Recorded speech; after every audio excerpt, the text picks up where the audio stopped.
Assalamualaikum warahmatullahi wabarakatuh. Saya Alia Takia dari kelas 11 IPS 1 ingin menjelaskan tentang Revolusi Rusia. Revolusi Rusia adalah gerakan politik buruh, politis, dan tentara Rusia yang bertujuan untuk meruntuhkan kekaisaran Tsar Nicholas II dan mendirikan negara republik. Revolusi Rusia adalah buntut atau krisis ekonomi, sosial, dan politik yang terjadi di Rusia pada awal abad ke-20 Masehi. Terdapat beberapa latar yang menyebabkan terjadinya Revolusi Rusia 1917, yaitu pertama, ketidakmampuan Tsar Rusia dalam mengatasi blok sentral pada Perang Dunia I. Kedua, Tsar tidak mau menerima usulan dan kritik dari Duma atau Dewan Rakyat. Adanya krisis ekonomi di Rusia, sikap Tsar dan bangsawan Rusia yang menghambur-hamburkan uang kerajaan di masa krisis. Muncullah paham revolusioner seperti liberalisme, komunisme, sosialisme.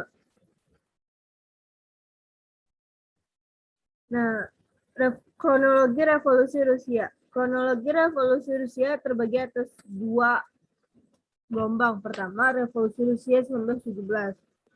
Revolusi Februari 1917 dilakukan oleh kelompok revolusioner Rusia untuk menggulingkan kekaisaran Rusia. Revolusi ini dimulai dengan demonstrasi di Petrograd dan berhasil menggulingkan kekuasaan Tsar Rusia. Setelah Rusia turun ke tahta, pemerintahan sementara Rusia diambil alih oleh kaum Menshevik di bawah pimpinan Alexander Kerensky. Pemerintah sementara Rusia di bawah Kerensky gagal merebut kemenangan dalam Perang Dunia Pertama. Selain itu, Kerensky juga tidak berhasil dalam melakukan reformasi tanah di Rusia sehingga menimbulkan kekecewaan di berbagai pihak. Gelombang kedua, Revolusi Oktober atau Revolusi Bolshevik. Revolusi Rusia pada bulan Oktober dilakukan oleh golongan Bolshevik yang berideologi komunis di bawah pimpinan Vladimir Lenin. Melihat kekurangan dalam pemerintahan sementara Rusia, Bolshevik mengumpulkan aliansi pada masa untuk melakukan revolusi penjatuhan pemerintahan sementara. Revolusi Oktober dipusatkan kawasan Petrograd di bawah pimpinan Lenin. Dalam buku Bolshevisme, Jalan Menuju Revolusi Jilid 2 2018 karya Alan Watts pada tanggal 6 November 1917, kaum militan dan militer bergabung dengan pasukan Bolshevik untuk menduduki gedung pemerintahan dan menangkap anggota pemerintahan sementara. Selain itu, mereka menyelenggarakan kongres yang memutuskan bahwa kekuasaan Rusia dipimpin oleh Lenin dengan ideologi Marxisme-Leninisme. Landasan pemikiran.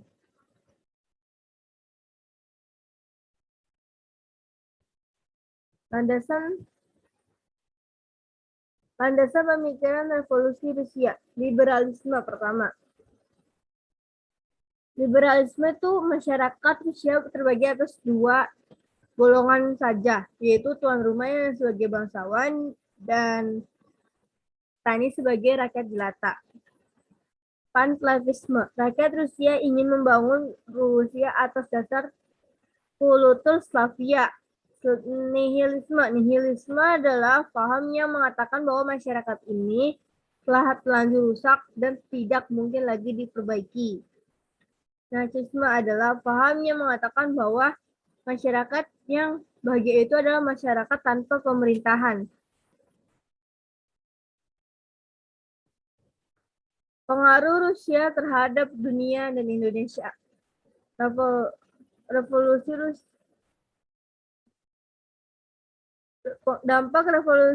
Rusia bagi dunia.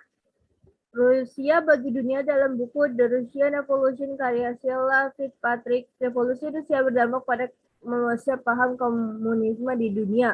Keberhasilan Lenin dan Bolshevik mendirikan negara komunis menjadi inspirasi pergerakan revolusi di negara-negara penjajah lainnya. Pengaruh revolusi Rusia terhadap Indonesia. Revolusi Rusia menyebabkan berkembangnya ideologi komunis dan sosialis di Indonesia. Pada awalnya abad ke-20, beberapa tokoh serikat Islam menganut paham komunis seperti Salmon, Alimin, dan Darsono. Hal tersebut menyebabkan pecahnya serikat Islam menjadi dua, yaitu si putih dan si merah. Si Merah lalu berkembang menjadi Partai Komunis Indonesia pada tahun 1924. Sekian dari saya, kurang lebihnya mohon maaf. Assalamualaikum warahmatullahi wabarakatuh.